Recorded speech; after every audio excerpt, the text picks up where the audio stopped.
My name is Mike Hendry, and what I do, I guess most importantly, is manage the Hendry Vineyard, although I'm also involved. I make my own wine in a label with my wife, the Mike and Molly label, and in the Hendry winery, I also work with my Uncle George on the winemaking. And we make Chardonnay, Zinfandel, Cabernet, Pinot Noir. I see you nodding your head like that's the answer you wanted. A variety of, Merlot, Malbec, Petit Verdot, and all that kind of stuff. Well, it's more just, and a little mission. Oh yes, of course. Well, no, it was just nodding is just reflex. Like, hey, that's true. You do make those wines. I know all about that. You were nodding like that's the right answer.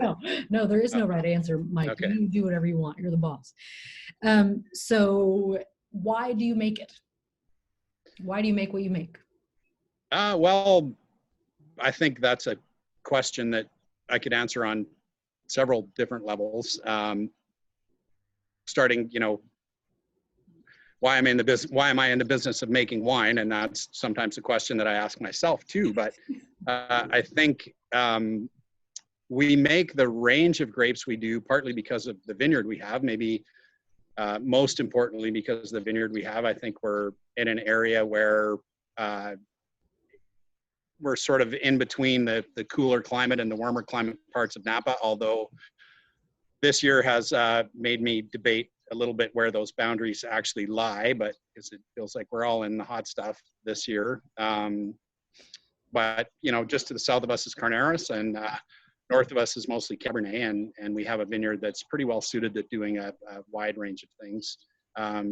We also grow some of the things that we grow because we've been here for a long time. So we've been growing grapes here since 1939, and we've watched a lot of things sort of come and go in terms of price and popularity, and we grow some of the things we do for historical reasons as well.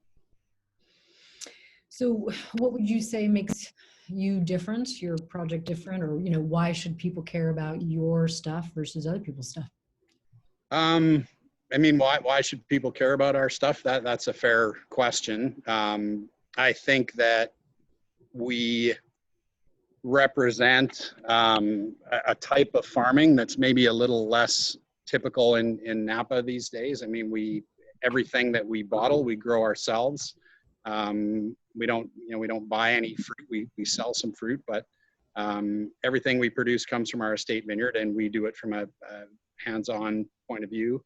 And we've been, at least from a growing standpoint, been doing it for more than 80 years here now. So I think there are different things that are important to different people when it comes to the kind of wines that they want to buy and they want to support. And farming practices, I think sometimes family history are some of those, and from a farming standpoint, we certainly, and again, because of our time here, we approached it with a view toward stewardship of the land, and farming responsibly and maintaining the vineyard is something that's very important to us. So those things aren't unique, but within Napa, there aren't a lot of people who can say they've been doing what we've been doing for the amount of time that we have. And is there, do you have a favorite part of this whole winemaking gig? I definitely have a favorite part. All the different elements. Yeah, my favorite part is the farming part of it, and it's sort of it's perhaps cliche and a little bit old-fashioned, but I do feel like I would like to think the farming part of it's the most important part of it, and it's the part that I enjoy the most. The part that I enjoy the least is often sales, and it's not that I don't like the people. You meet a lot of really interesting and wonderful people through the wine sales side of things, but the travel and the cars and airports and that sort of thing, which we're again having less of, that's not my favorite part. I like to be in the vineyard with my dog a little more.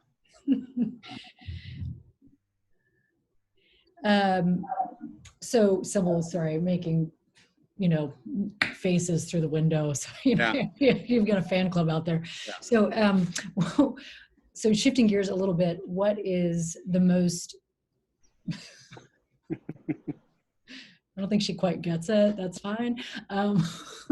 What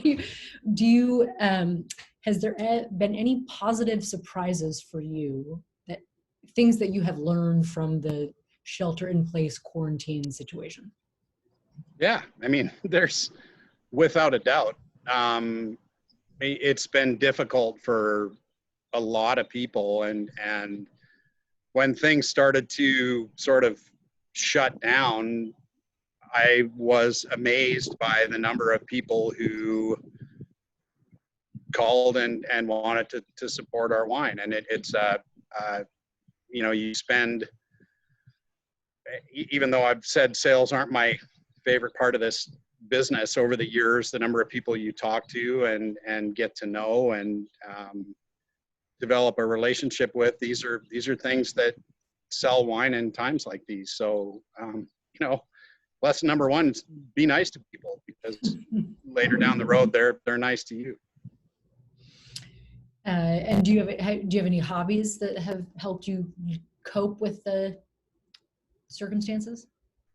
I have a lot of hobbies that have taken a backseat to my 5-year-old and everything else. But no, I do. I enjoy woodworking, and I've managed to do some of that through all of this. I enjoy fishing and have not managed to do too much of that, although we did get out for a couple of weeks of camping and fishing recently here, and so that was fun.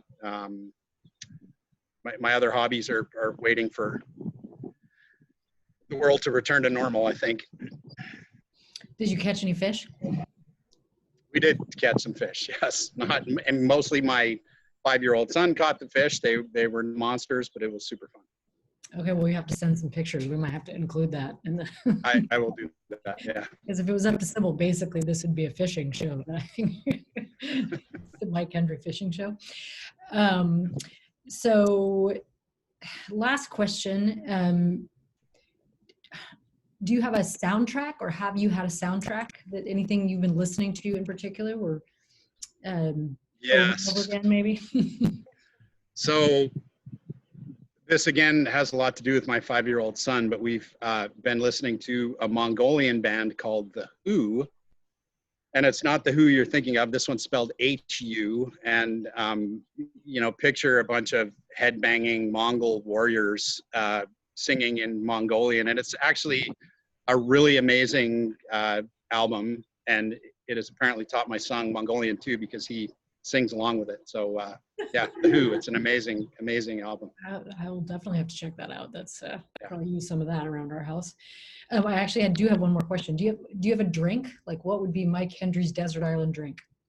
It could be wine, or it could be alcohol. I mean, you know, cocktails, whatever. Yeah, I mean, wine is, I mean, I'm sort of like, if I had a margarita, I might go there first. A proper margarita is pretty nice.